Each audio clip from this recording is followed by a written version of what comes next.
Are you starting to see a pattern here?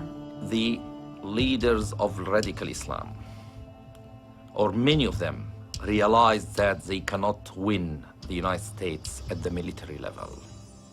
So they plot another thing or another plot to infiltrate America from within.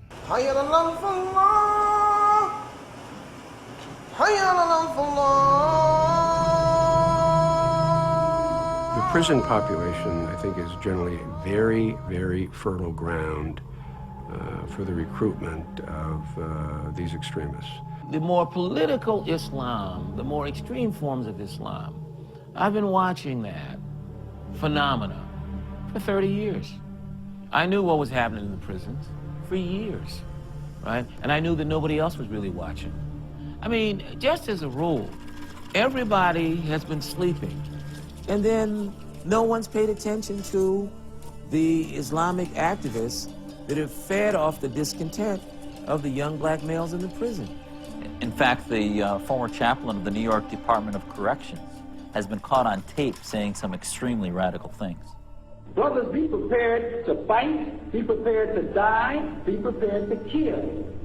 It's a part of the being, and this ain't your brother just saying this. This is history, this is Quran, nobody can deny it. Islamic chaplains that go in and out of the prisons across the country. Let's assume that most are decent, law-abiding American citizens who pay their taxes. Then you got a few who are on some more extreme stuff. You think that there's no terror in Quran? It's called Irhab. Read it in the 56th surah of Quran. There's no lack of translation. There's no mistranslation. There's no one sheikh says one thing. No, it's very clear.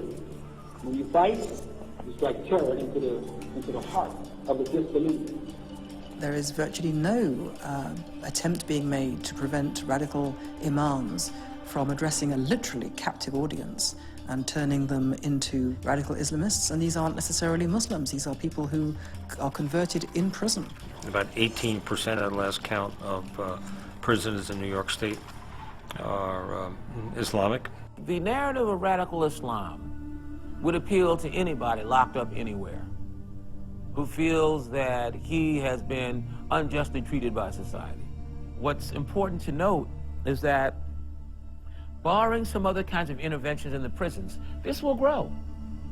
This will grow.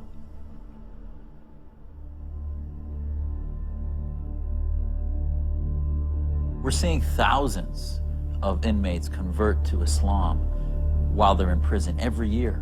And many of them, when they leave, go to religious communities like Islamburg. Not many people know this. For example, in upstate New York, there's a small community that, on the face of it, appears to be a faithful group of devotional Muslims, but when you look into it, you'll find a lot of very concerning activities going on there. I was up there, and on the far east perimeter, you can see buses, like school buses and vehicles that are riddled with bullet marks. Islamburg is one of 30 compounds in America of an organization called Jamaat al-Fukra. This organization actually has over 3,000 members and is made up mostly of individuals that converted to Islam while they were in American prisons. What is Islamburg? Is there two faces? Is it a goodwill face to show the community and then a second backdoor face? And that's really what my concerns are. You hear gunfire when you go past there. You know, at night you do hear people screaming and yelling, and there has been people that have left the compound that have told us information about some of the stuff that they've done.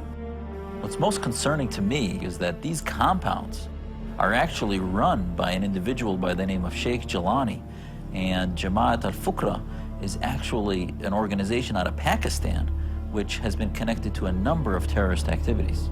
Jilani is tied to dozens of crimes across this country, fire bombings and assassinations. In keeping with the deceptive nature of these groups, Sheikh Jilani produced a video which is intended to paint himself and his groups in a positive light. The American Muslims are better off in America than anywhere else, and they will never do anything wrong against their country. That is my directive to you and to them. But authorities have uncovered another video by Jelani. And this one was never intended to be seen by the public. See the film and see how, struggle against oppression has to be carried on. This video shows terror training, ambush tactics, and how to make bombs.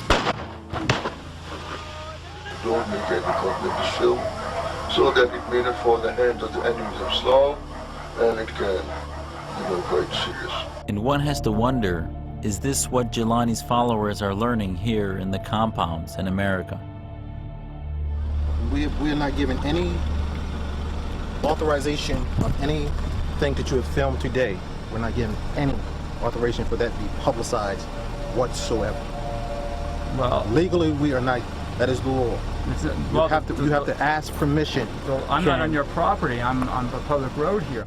I know the FBI and Homeland Security are monitoring groups like Al-Fuqra very closely, but it's amazing to me that this story just hasn't gotten out and the media hasn't even begun to uncover what's being taught in these compounds and where Muslims like this get their ideas. And the only way we're going to win this war is to begin to uncover groups like Al-Fuqra.